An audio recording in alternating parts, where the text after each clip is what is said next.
एक सुनहरी धूप वाली दोपहर को छोटी एलिस अपनी बड़ी बहन के साथ नदी के किनारे बैठी थी। उसकी बहन जो किताब पढ़ रही थी वो एलिस को उबाऊ लग रही थी, क्योंकि उसमें ना तो कोई तस्वीरें थीं और ना ही कोई संवाद। तभी अचानक एलिस ने एक सफेद खरगोश को देखा जो कमरकोट पहने हुए था और हाथ में पॉकेट वॉच लिए खुद से बड़बड़ा रहा था। ओ नहीं, मुझे देर हो रही है। एलिस को हैरानी हुई और उसकी जिज्ञासा जाग उठी। वो उस खरगोश के पीछे दौड़ पड़ी। खरगोश एक बड़े से बिल में घुस गया और एलिस भी बिना सोचे समझे उसके पीछे उसी बिल में चली गई। जैसे ही वो अंदर गई, वो एक लंबी और अजीब सुरंग में गिरने लगी। गिरते हुए उसने अलमारियां, किताबों के रैक और दीवारों पर टंगे अजीब चित्र देखे। वो धीरे से जमीन पर उतरी और खुद को एक अजीब से हॉल में पाया जहाँ कई दरवाजे थे।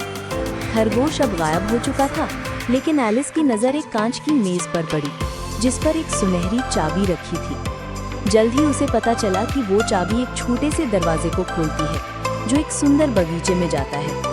लेकिन एलिस उस दरवाजे से बहुत बड़ी थी। उसी मेज पर उसे एक बोतल मिली जिस पर लिखा था ड्रिंक मी। वो थोड़ा झिझकी, लेकिन बोतल से भीनी भीनी खुशबू आ रही थी और मानो वो संदेश उसी के लिए हो, इसलिए एलिस ने उसे पी लिया। जैसे ही उसने पिया, वो धीरे धीरे सिकुड़कर बहुत छोटी हो गई, बिल्कुल उस दरवाजे से निकलने लायक। लेकिन तभी उसे याद आया कि वो चाबी तो अब मेज पर ही रह गई है और अब वो इतनी छोटी हो गई थी कि चाबी तक पहुंच ही नहीं पा रही थी। तभी उसकी नज़र मेज के नीचे रखे एक डिब्बे पर पड़ी जिसमें एक केक था जिस पर लिखा था ईट मी। उसने एक टुकड़ा खाया और वो इतनी बड़ी हो गई कि पूरा कमरा भर गया। फिर एलिस ने कई बार बोतल और केक के जरिए खुद को बड़ा और छोटा किया और आखिरकार वो उस खूबसूरत बगीचे में जाने में सफल हो गई। वहाँ से उसकी अद्भुत यात्रा शुरू हुई अजूबों की दुनिया में। उस बगीचे में एलिस की मुलाकात कई अजीब और मजेदार पात्रों से हुई। एक था हंसता हुआ चेशायर बिल्ली जिसकी मुस्कान बनी रहती थी जबकि उसका शरीर अचानक गायब हो जाता था। वो एलिस को उलझाने वाली बातें करता और रास्ता दिखाता। फिर एलिस पहुंची मैड हैटर की पागलपंथी वाली चाय पार्टी में, जहां कोई एक जगह नहीं बैठता, हर कोई अजीब बातें करता और समय मानो रुक गया था। और फिर आई हार्ट्स की रानी, जिसकी तेज आवाज और गुस्से का कोई भरोसा नहीं था। हर बात पर चिल्लाती, इसका सिर कलम कर दो।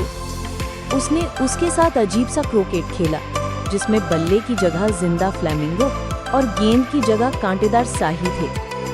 अंत में एलिस एक विचित्र अदालत में पहुंचती है जहां वो बहादुरी से झूठे आरोपों के खिलाफ आवाज उठाती है। धीरे धीरे ये पूरी पागल दुनिया और उसके सारे नियम एलिस के लिए बोझिल होने लगते हैं। वो महसूस करती है कि कुछ गड़बड़ है और फिर वो एक झपकी से जाग जाती है, वापस नदी के किनारे की घास पर। एलिस को एहसास होता है कि ये सब एक अजीब लेकिन प्यारा सपना था अजूबों की दुनिया का।